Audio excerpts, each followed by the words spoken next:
সিলেটের এই পুণ্যভূমির মানুষ, বহু মানুষ আছেন যারা লন্ডনে যাতায়াত করেন। লন্ডন যেতেও এত সময় লাগে না, প্লেনে করে যেতেও। এই হচ্ছে আজকে উন্নয়নের ফিরিস্তি।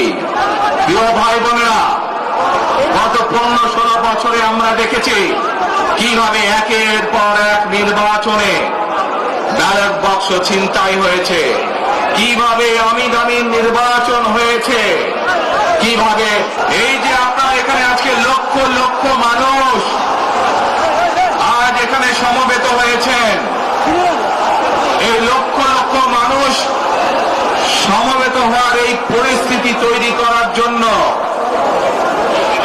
হাজারো মানুষ প্রাণ বিসর্জন দিয়েছে গত 15 বছর।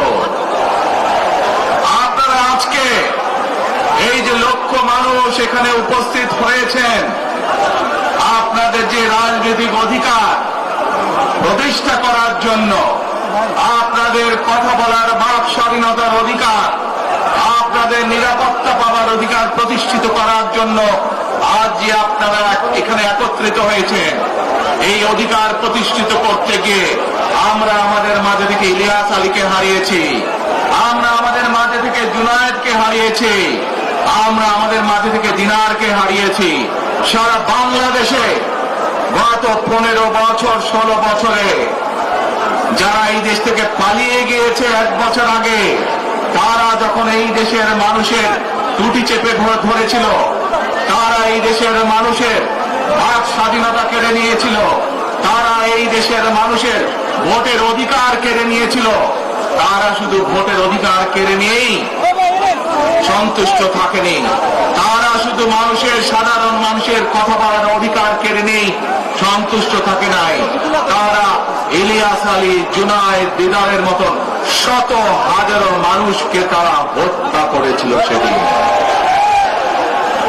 তারা বাংলাদেশের লক্ষ লক্ষ বিএনপি সহ লক্ষ লক্ষ সাধারণ মানুষকে গুম খুনের মামলা দিয়ে জর্জরিত করেছিল। প্রিয় ভাই বোনেরা, আমরা দেখেছি বিগত 15-16 বছরে উন্নয়নের নাম করে কিভাবে দেশের মানুষের সম্পদ লুটপাট করে বিদেশে পাচার করে দেওয়া হয়েছে।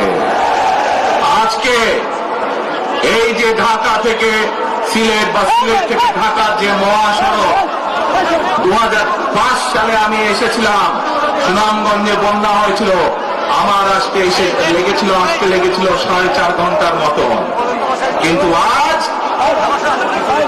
আমরা দেখি 10 ঘন্টার মতন সময় লাগে। সিলেটের এই পুণ্যভূমির মানুষ, বহু মানুষ আছেন যারা লন্ডনে যাতায়াত করেন। লন্ডন যেতেও এত সময় লাগে না, প্লেনে করে যেতেও। এই হচ্ছে আজকে উন্নয়নের ফিরিস্তি।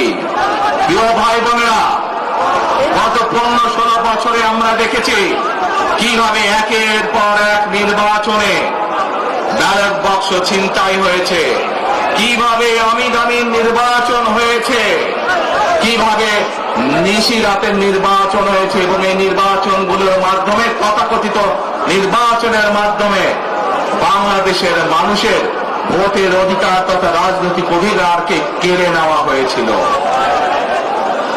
আজ আমরা এখানে একত্রিত হয়েছি,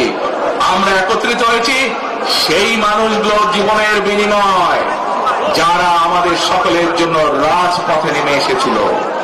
আমরা আজ এখানে একত্রিত হতে পেরেছি সেই মানুষগুলোর ত্যাগের বিনিময়ে যারা বিভিন্নভাবে নির্যাতিত হয়েছে, অত্যাচারিত হয়েছে, পঙ্গুত্ব বরণ করেছে। 2024 সালের 5ই আগস্ট ছাত্র জনতার অভ্যুত্থানের ভিতর দিয়ে বাংলাদেশের মানুষ 71 সালে যেভাবে দেশকে স্বাধীন করেছিল, 2024 সালের 5ই আগস্ট সেই স্বাধীনতাকে বাংলাদেশের মানুষ রক্ষা করেছে তাদের অধিকারকে প্রতিষ্ঠিত করার জন্য। প্রিয় ভাই বোনেরা, এখানে বহু মুরব্বী উপস্থিত আছেন।